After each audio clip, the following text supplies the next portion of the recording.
Good morning everyone. Here's a pasilip to our pumping moments every morning. Yes, every morning lang ko nag-pump na. So muna siya itong na-pump sa itong wearable breast pump sa left side. And gitilok ko na ko sa right side na since nag-pump ko na gamit ako ang manual sa akong line. Muna siya na-pump. Almost 4 ons or 100 ml na siya. Sa pikas, I don't know pila ka-ml ako nag-pump. Pero sige lang. Ito nang i-compute ko niya. Diri akong gikuha akong pentel pen and milk storage bags. So, i-prepare na to na siya dahil magkuha ka og 2 or 3 storage bags sa atong milk. Usually, akong ginabutang kada milk storage bag is 120 ml of 4 ons. So, since kung daghan-daghan atong mapump, depende kung pila ang mabiling, makabutang na kong tinag 120 sa duha ka bag. Kung daghan ang sobra, magdungog na po kong isa ka storage bag. Muna akong ginabutang. So, katong ginuan ako kay moto atong taksanan dito ta magtapos. So, gibutangan na nato siya og label. Today is February 6, 2025 and 7:25 AM time sa akong pag-pump na siya.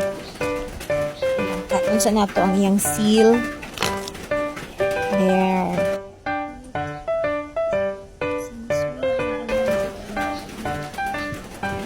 Na siya sa manual mo apod ni ang pump na ko sa right. Butang na to siya tanan, isa na to sa bottle.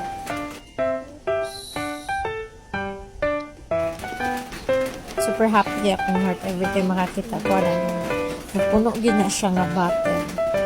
That is 180 ml na bottle na po sobra sa wearable pump na to sa ato ang muna kong ginihintaksan na kaya akong nagabutang o 60 ml na akong ibutang sa storage milk storage pad.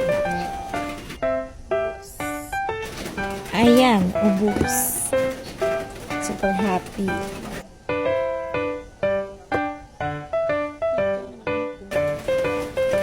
Ay mo katingala diri no kay ako na siyang ginatapos ito sa small bottle na to na 60 ml. After na po makabutang 60 ml sa small bottle, ako na siyang i-transfer sa atong milk storage bags. So, ang atong natapos diya kay kaupat ko na balik-balik ko tapos of 60 ml. Paggamit agmatic ko. Char lang. So, 60 times 4 plus 55 ml. Sobra mo na siyang last natapos 55 ml. So, sige daw. Compute ninyo. Char. After ano, fast forward, dirian na ta, mag-seal na ta sa ato ang breast milk storage bag. Yes, there you go. So, make sure lang nato nga silyado kayo siya, guys. Para dili siya mag-leak. Yes, that's it. And ayan, ready to put in the freezer na. There you go. 2 bags for today's pump. And karon mamahaw sa ito. Actually, ganyan ako na mahaw. Kawat-kawat na ako. Ako na lang gitiwasuran. Pagdali, Zay! Magiging ka maghungyat, Zay. So, after ana sa atong kaon, mag-inom na ta og atong sikreto. Ang natala. Charot. Yes, hindi maklaro. Blurred siya. Sigun saan. Pero, muna ako ang ginainom na tala. Karon na po ko kainom og balik, no? Gikan pagkahurot atong gipamalit na mo atong pagpanganak pa na ako. And especially water. Don't forget the water. Especially sa mga breastfeeding o pumping mommies diha.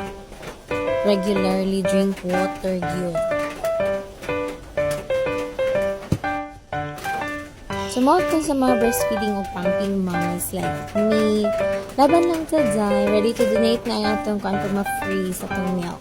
Bye-bye!